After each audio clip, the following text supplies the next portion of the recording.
welcome to this Morpheus Tech Brief on ServiceNow Approvals. I'm Martez Reed, Director of Technical Marketing with Morpheus Data.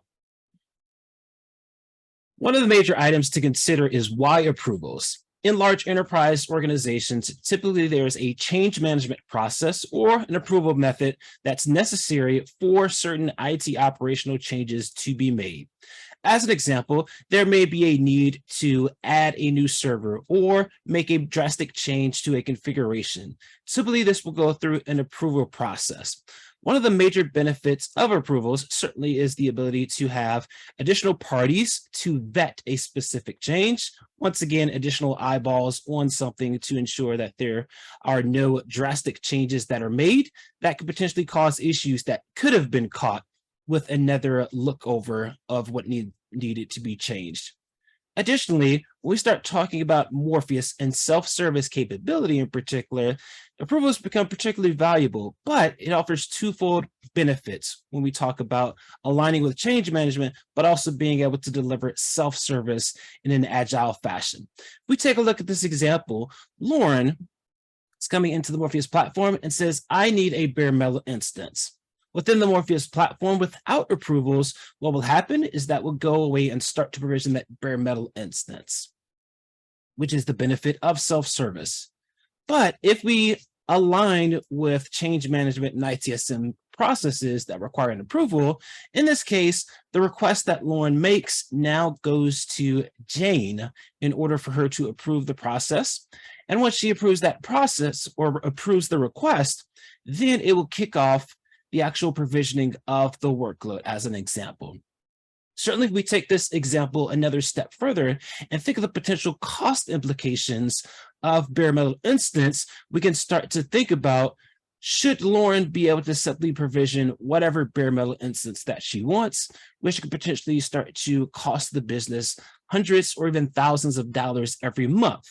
Certainly, it may be needed in order for Lauren to fulfill a particular task for her job, but this may be something that we want to have an additional restriction around. And so that's one of the benefits of the Morpheus platform and the integration with, in particular, ServiceNow, to be able to both deliver the self-service capability, but align with those change management and approval processes, in which once this request is approved by Jane, the actual provisioning or operation will be kicked off automatically. So once again, best of both worlds, the approval mechanism is in place, but the self-service functionality in which Lauren doesn't have to go get approval and then have to go then make another request in order to get it fulfilled, all done in a seamless fashion.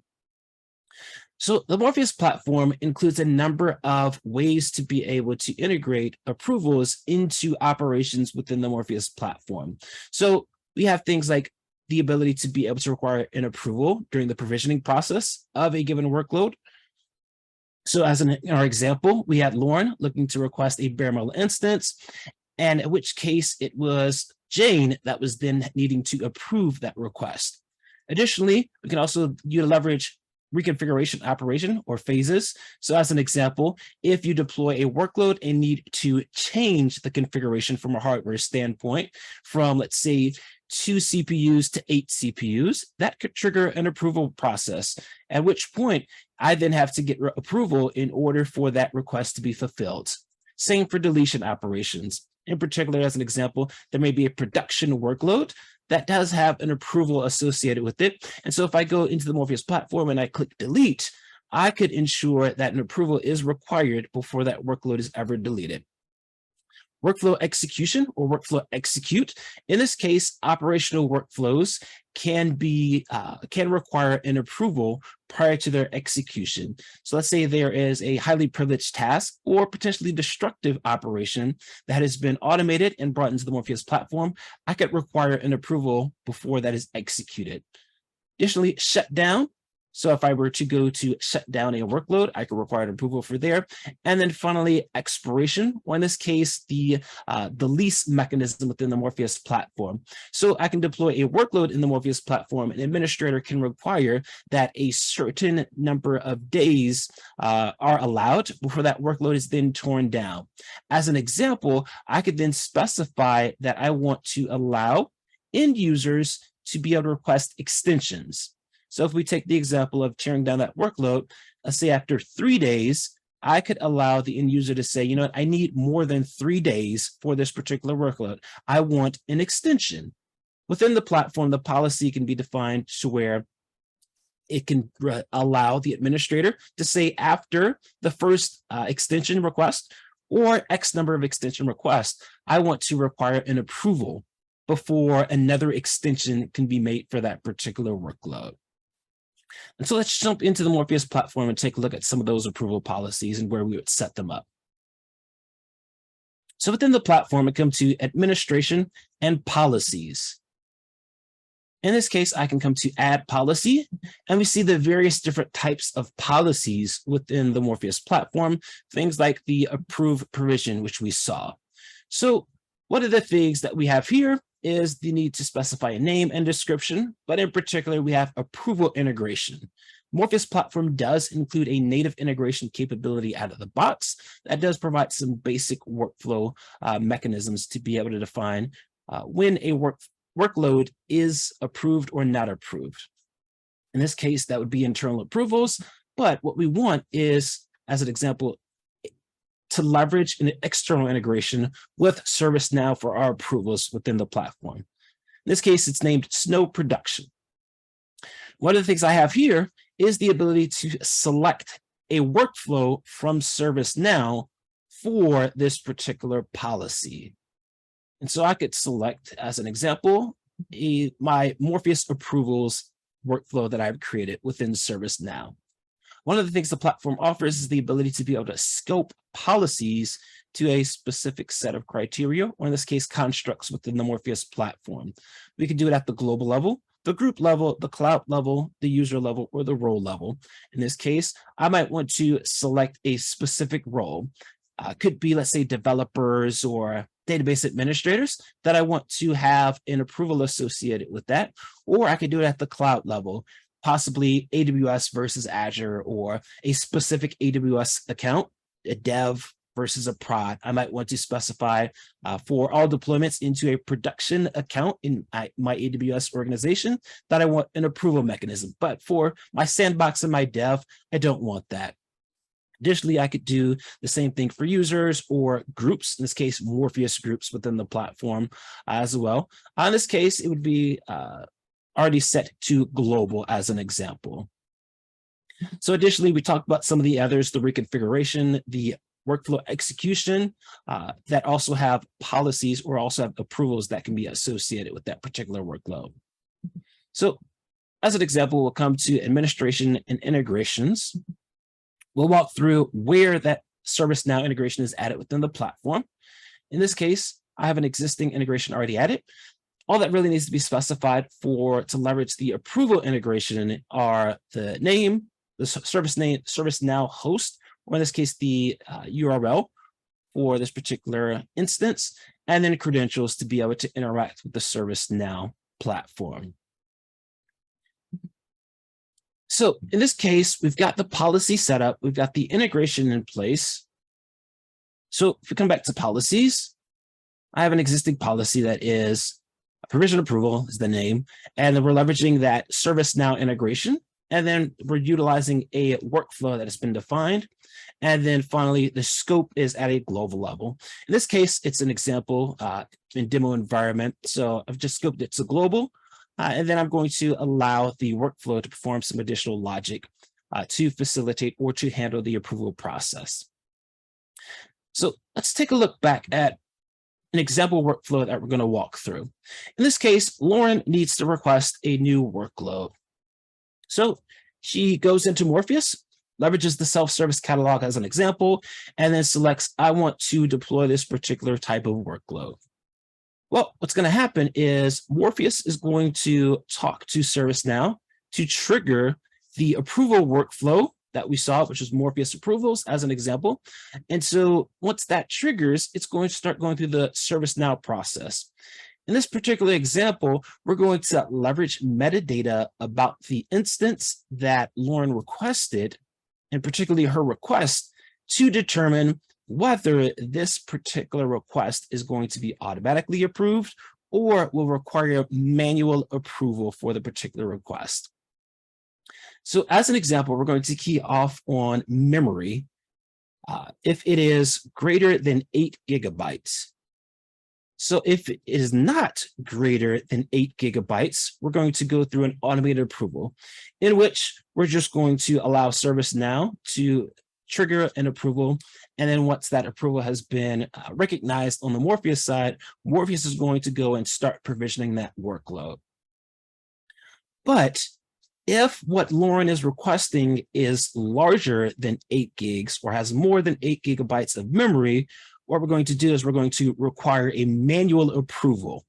So once again, still leveraging the benefits of self-service, in which in both cases, Lauren is still able to request what it is that she needs.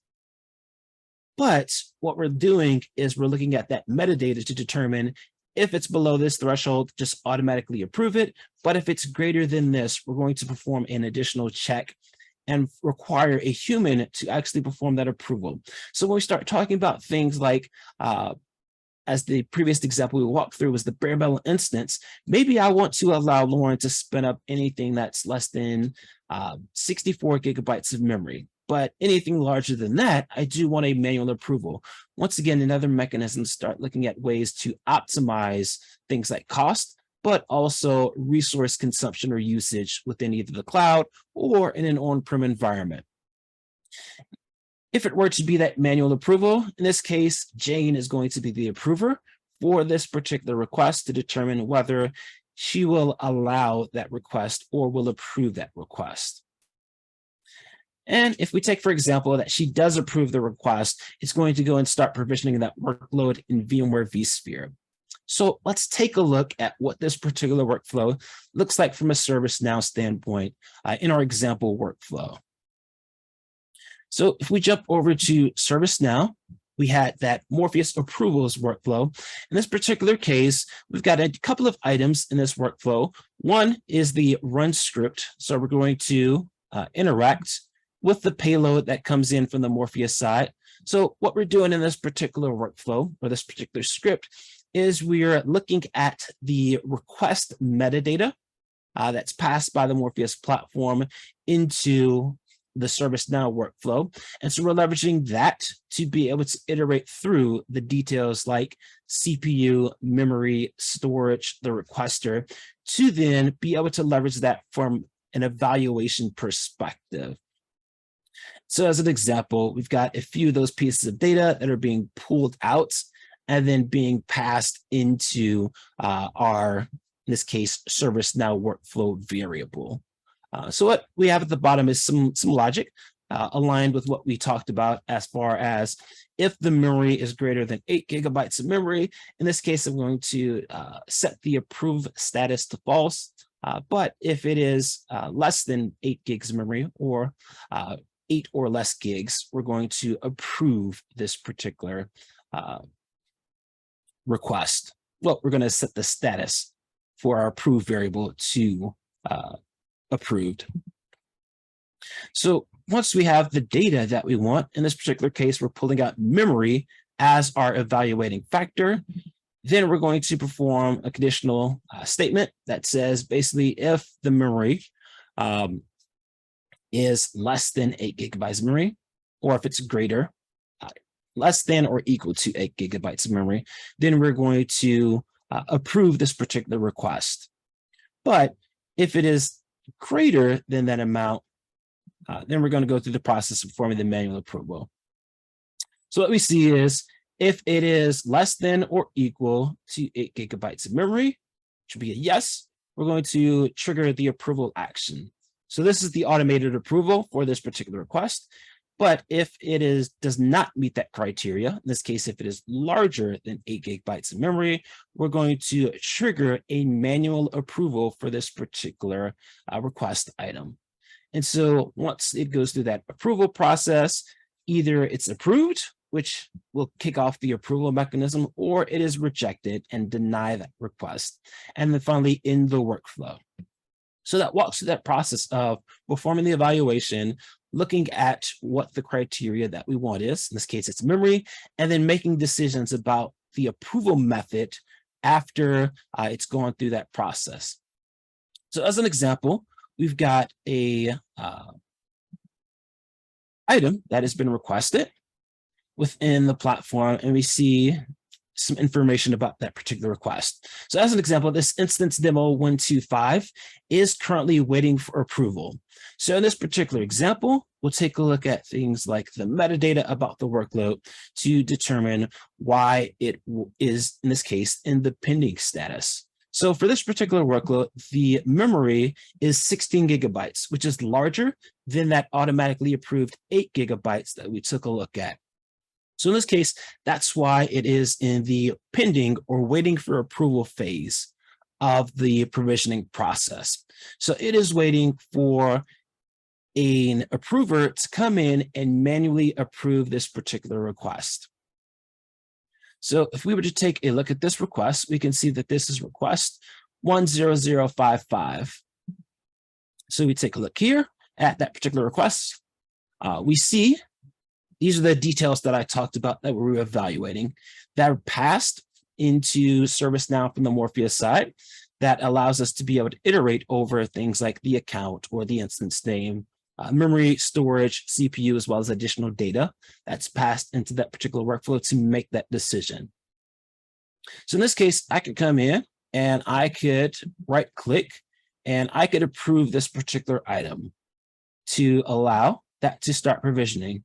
So in the ServiceNow side, I would come in, approve that request, and then Morpheus will pick up that particular setting and then start to perform the provisioning process.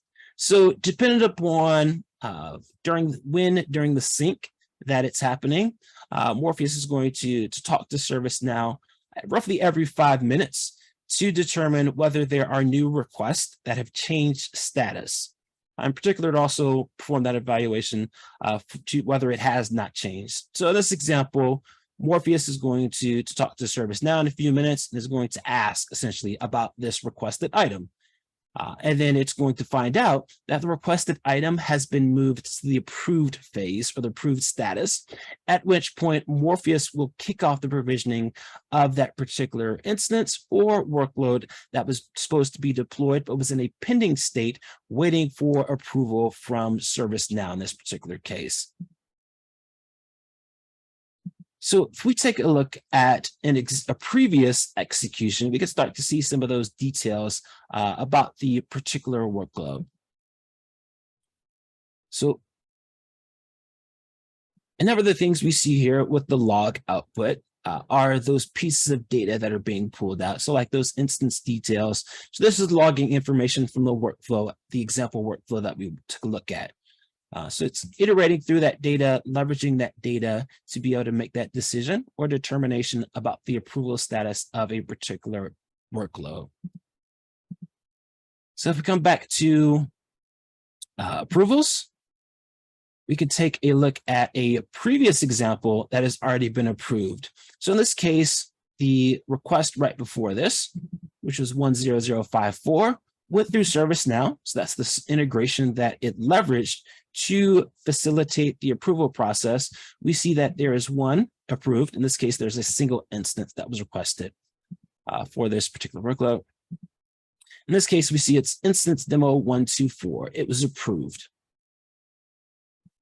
So this case, this particular workload was automatically approved because the memory was less than the threshold that required a manual approval.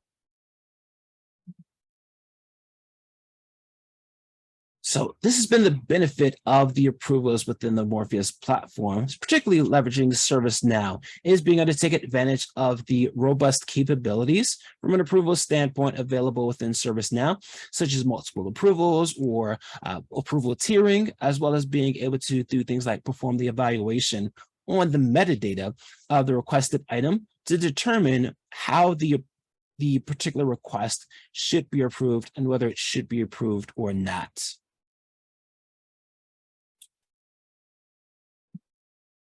So in this tech brief, we walked through a number of things as it relates to how to set up the ServiceNow approval integration within the platform by defining our policies, as well as took a quick look at an example workflow in ServiceNow of how we could leverage the capabilities to be able to facilitate both automated as well as manual approvals within the ServiceNow platform hooked into Morpheus to make that decision on whether a workload is approved or not approved.